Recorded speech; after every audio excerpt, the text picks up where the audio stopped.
Right on cue. Oh, Sanjay's there.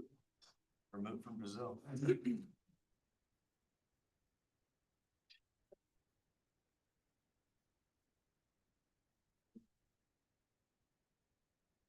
anyone hear from Steve? He will not be present. Okay, can't make it. I'll now call the February 18th, 2026 SL4B Corporation meeting to order. Are there any public comments? All right, we'll close the public comments.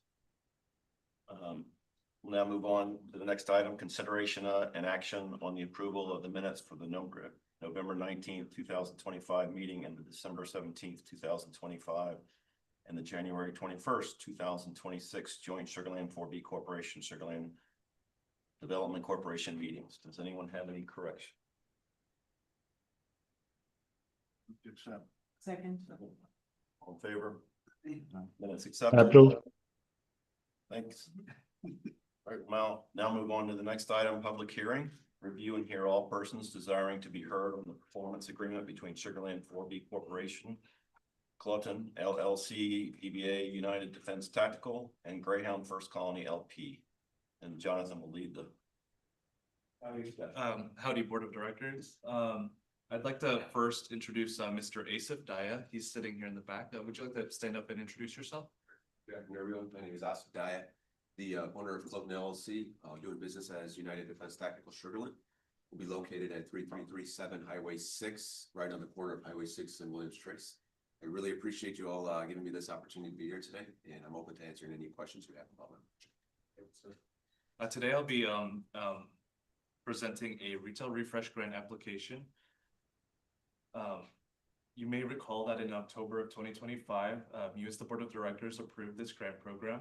The applicant, doing business as United Defense Tactical, applied on January 1st of this year. The Economic Development Committee, which is a committee of 3 city council members, reviewed the project here in the last month and recommended that it move forward to you as the 4B Board of Directors. I wanted to kind of share some feedback that we received from the from the EDC. They noted the positive effect of the proposed infrastructure improvements on a long vacant retail space.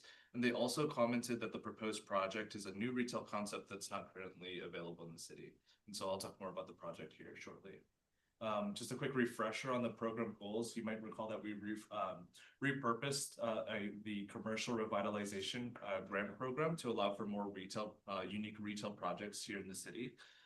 And so we would really like to see the catalyzation of experiential retail, innovative market-driven concepts, and infill development on underutilized sites.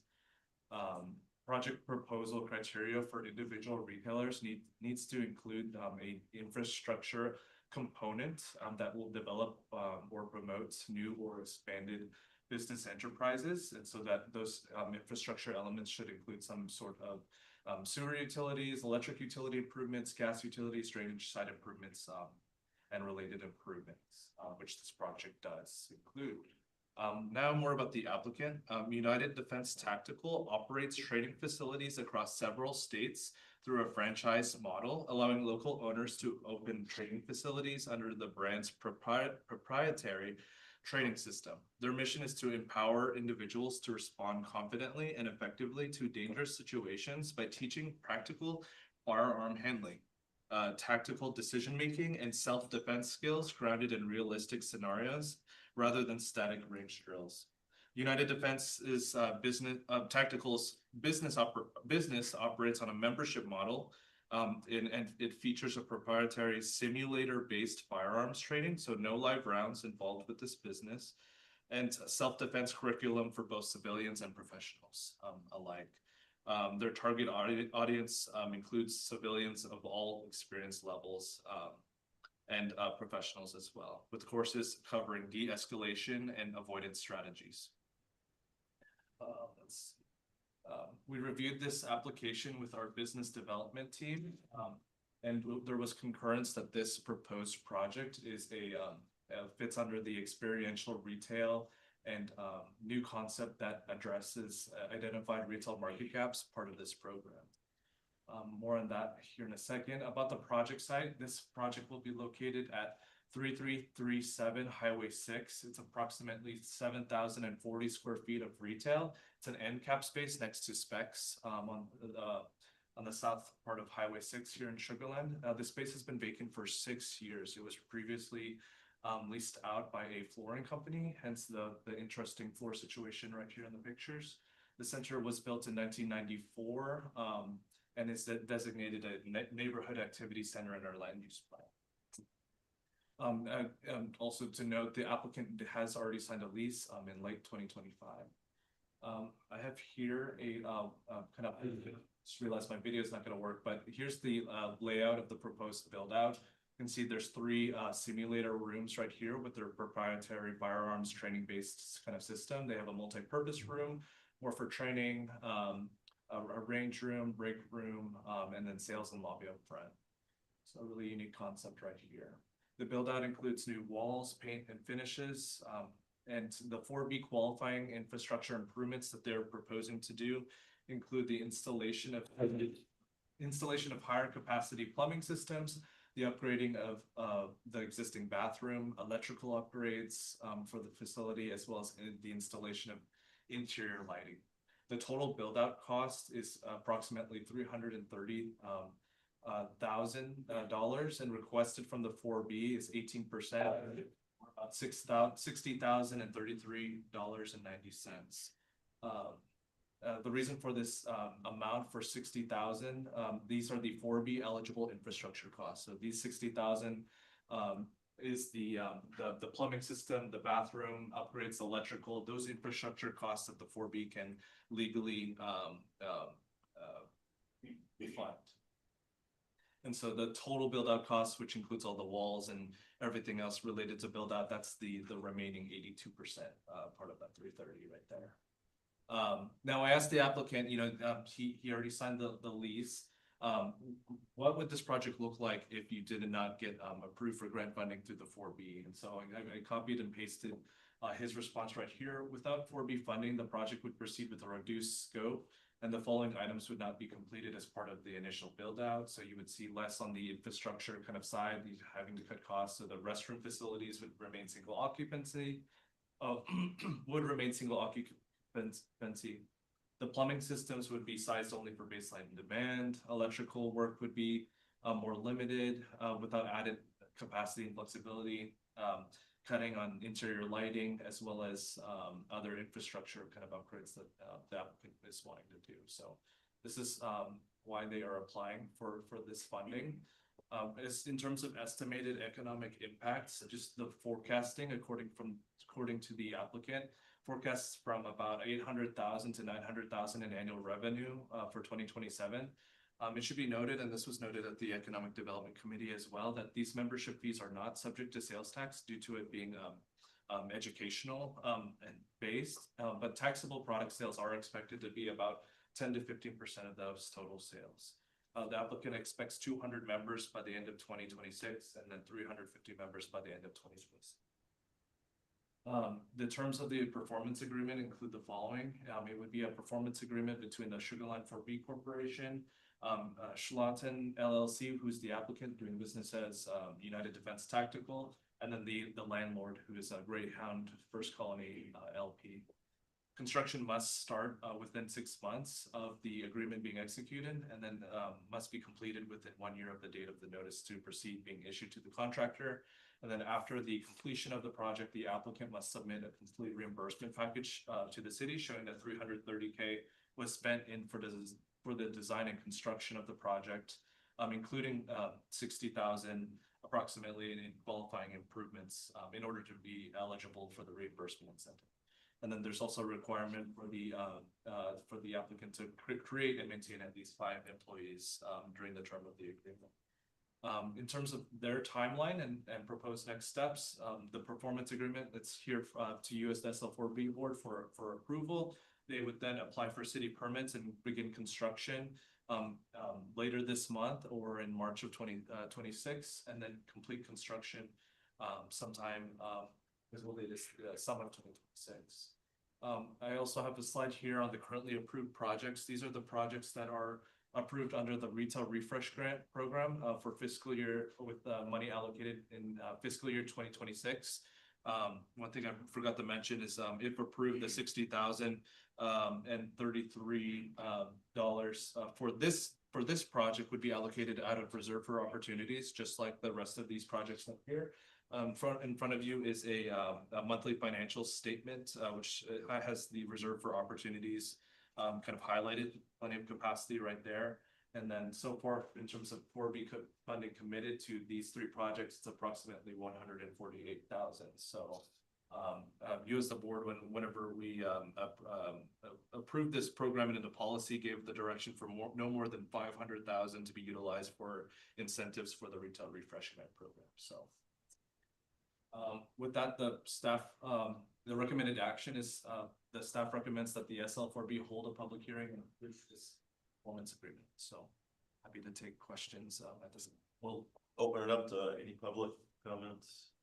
All right, we'll close the public comment section. We'll move forward with consideration of an action on the performance agreement between Sugarland 4B Corporation, Cloton LLC, DBA United Defense Technical, and Greyhound First Colony LP. We'll open it up to any questions the board has. I have a question. Yeah. So, John, thank you very much for the presentation. Is any part of the funding also going for the improvement of external facade or outside view? The scope of this agreement only includes the build out of the interior of the space. The applicant, based on my communications with him, is planning to do signage on the outside of the building as well, but that's not part of this agreement, other than any related electrical upgrades needed. Okay. Thank you. Yes, sir. Yeah, so there's must be franchise requirements for the build out, the look and everything. Are the franchise requirements met without this assistance? Okay, good. And then follow another question, please. So, new businesses come and go. It's easier to, invest in a business that is expanding rather than a new business. Do we have any clawbacks or anything like that? No clawbacks other than, or excuse me, let me go to that part of the agreement before I speak. This agreement is on I take back what I said. This agreement is on a reimbursement basis, so they do have to spend the required amount in order to get that full incentive of about $60,000. They're required to have 5 full-time employees with a period of 2 years following the completion of construction. If they do not maintain the 5 employees, then they're required to pay back the reimbursement, and there's a calculation for that in the agreement. But that's the main clawback in this agreement. Okay, so follow up. So just clarification. So it's the 5 employees. That's the clawback trigger. Okay, thank you. Just a concern or compared to the other 3 that we had up there, this is not going to generate any sales tax revenue of consequence. Year would be more than we're going to give them. Pardon me? I said if it's 10 to 15% of their 900,000 revenue, we'll get more sales tax than we give them, and we'll get it annually. Well, I want to be transparent about that too, because I brought this to the EDC as well. The sales tax impacts to the city is very limited. There's not the property tax element. We don't have that amount yet, so I can't really speak to that. But some feedback from the EDC is, this space has been vacant for a long time, 6 years. And they responded positively to the infrastructure upgrades being added to this older space, and as a main benefit to this as well. The incentive is a smaller amount compared to a lot of other economic development projects in the city, and so that's something you might want to balance as a decision maker here. The incentive amount versus maybe the upgrade to the space and the improvements to the space. So I have one. Are there any statistics on to Stuart's question on the statistics on the success rate of a franchise opening on I this? don't have that, but unless you want to address that to the, Yeah, so, yeah, I can address that. So our, the corporate location in California is based out of Costa Mesa. They've been in business for, let's say, about 6 years now. And they've been most recently, in their most recent FDD, for in fiscal year 2024, their sales were $2.6 million. They have recently signed in the last year and a half, they've signed, let's say 18 or maybe even more franchise agreements throughout the country. Right now they've got multiple locations open in the Southern California area. All of them open at least a year. They've opened a location in Scottsdale, Arizona. They've opened a location in Dallas 4 months ago. Scottsdale's been open for about 6 months, I believe. And all of those are, in terms of membership growth, been tracking either at what was forecasted or ahead of forecast. So the model is working from the franchisor's point of view, and the expectation is that that model will definitely work in what you're seeing. one point I forgot to bring up that's a bit related is I mentioned that when this project first came in, the application, we reviewed it with business development, and this project is unique in the sense that there's not a similar training facility like this in Sugar Land. There are, gun ranges and shooting ranges that offer that kind of training outside of the city in Stafford, Richmond, Houston, but Sugar Land does not have a similar business to this, which was something that was considered at the EDC as well, so. So, question, the similar concepts that are outside of Sugar Land, those do have live ammunition, is that correct? Yes, ma'am. Whereas this would be simulation, and I thought from a safety perspective, being close to neighborhoods, that would be more desirable and support the franchise concept at this point in time from a safety perspective. So given that, and for anybody who's paying attention, given that the 4B dollars are exclusively used for economic development, and given that, I know this center very, very well, because it's right by my house, and I know that I've had a lot of trouble over the years filling it up, and that would bring a lot of traffic. I expect a lot of traffic in that center, which would benefit the surrounding businesses. I move to approve. Second. Vote, all in favor? Aye. Aye. Okay, approved. Approved unanimously. Thank you. Thank you. Now we'll move on to the director's report. Evan? All right, good afternoon. So I'm here with your monthly director's report to kind of let you guys know what redevelopment and economic development have been up to in the last month. And so of course we always have a lot to share, so bear with me. So to start off, we have the office readiness program was recently approved by SLDC on February 3rd, and it is one of the programs that is designed to modernize our aging office inventory and really enhance our market competitiveness from the office perspective. It provides a reimbursement incentive of up to 50% of eligible improvements. For FY26, the amount is budgeted is $500,000 with 1 million allocated for FY27 as the program hopefully expands.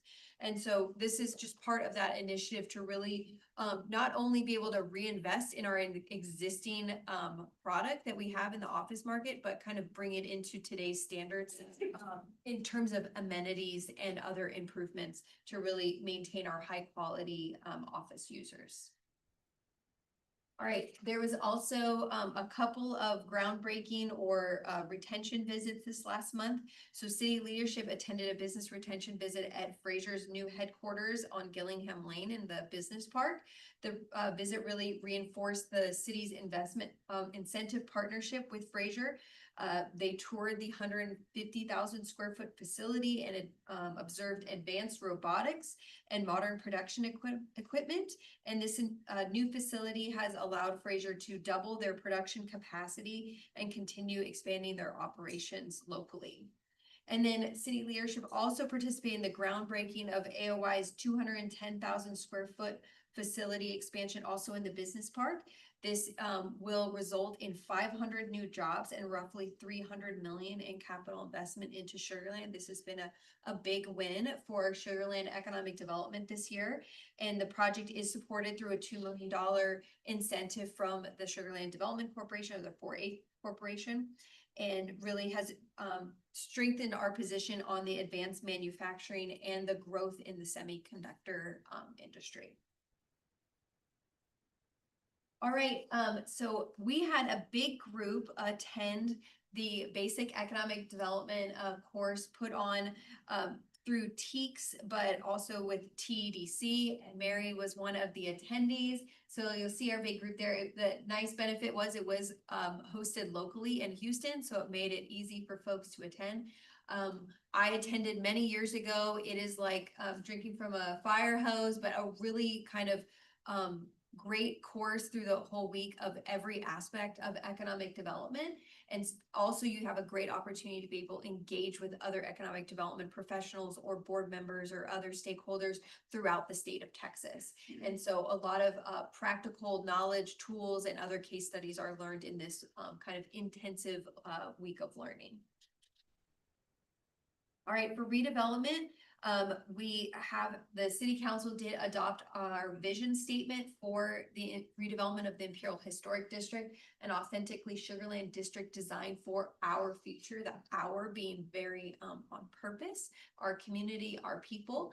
And we have now kicked off a marketing campaign for the RFQ. The RFQ will be released next week.